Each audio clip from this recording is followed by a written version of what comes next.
Vous nous dites que l'OTAN, c'est pour des raisons défensives. Mais arrêtons. L'Afghanistan, la Libye, c'est défensif ça.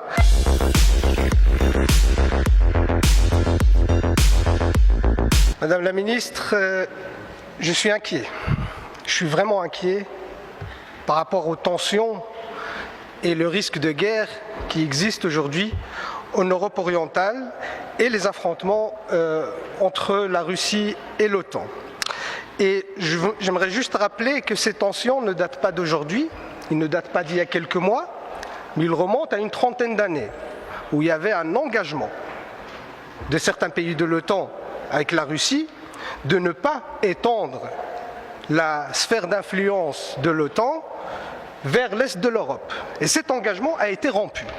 Et d'ailleurs, je rappelle qu'en 1990, le secrétaire d'État américain James Baker affirmait, et là je cite, « La juridiction militaire actuelle de l'OTAN ne s'étendra pas d'un pouce vers l'Est ». Alors, non seulement l'OTAN s'est étendue sur la plupart des pays de l'Europe orientale, les pays du pacte de Varsovie, mais également les pays baltes qui sont aux portes de la Russie. Ces nouveaux territoires de l'Alliance sont aussi des bastions de l'OTAN. Et je rappelle d'ailleurs la Pologne et la Roumanie. Aujourd'hui, il y a des systèmes antimissiles qui sont installés par l'OTAN dans ces pays-là. Et depuis février 2014, les États-Unis ont fourni pour 2,5 milliards de dollars d'armes à l'Ukraine. En juin 2021, des exercices militaires en mer Noire ont eu lieu avec une trentaine de pays, dont des membres de l'OTAN et des alliés des États-Unis, comme les Émirats arabes unis.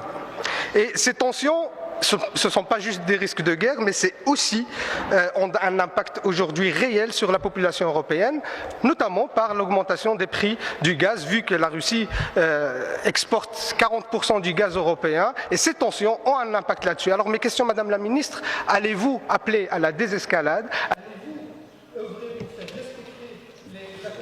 L'OTAN, je le rappelle, est une alliance défensive. Madame la Ministre, Robert Gates, ancien directeur adjoint de la CIA, je cite, « À une époque de grande humiliation et de la difficulté pour la Russie, continuer l'expansion vers l'est de l'OTAN alors que l'on a amené Gorbatchev et d'autres à croire que ça n'arriverait pas, en tout cas à court terme, a probablement aggravé la relation entre les USA et la Russie et rendu beaucoup plus difficile de faire des affaires de façon constructive. » Madame la Ministre, je suis vraiment surpris par votre réponse. Les Américains même reconnaissent leurs responsabilités dans les tensions actuelles, et vous refusez de le voir. Vous nous dites que l'OTAN, c'est pour des raisons défensives. Mais arrêtons. L'Afghanistan, la Libye, c'est défensif ça. Aller détruire des pays, c'est défensif. Mais arrêtons. Aujourd'hui, l'OTAN, c'est la plus grande menace pour la paix dans le monde. Il faut l'entendre. C'est la plus grande menace pour la paix dans le monde. Les Américains, avec leur politique impérialiste, représentent la plus grande menace. Et nous, on doit se dissocier de cette...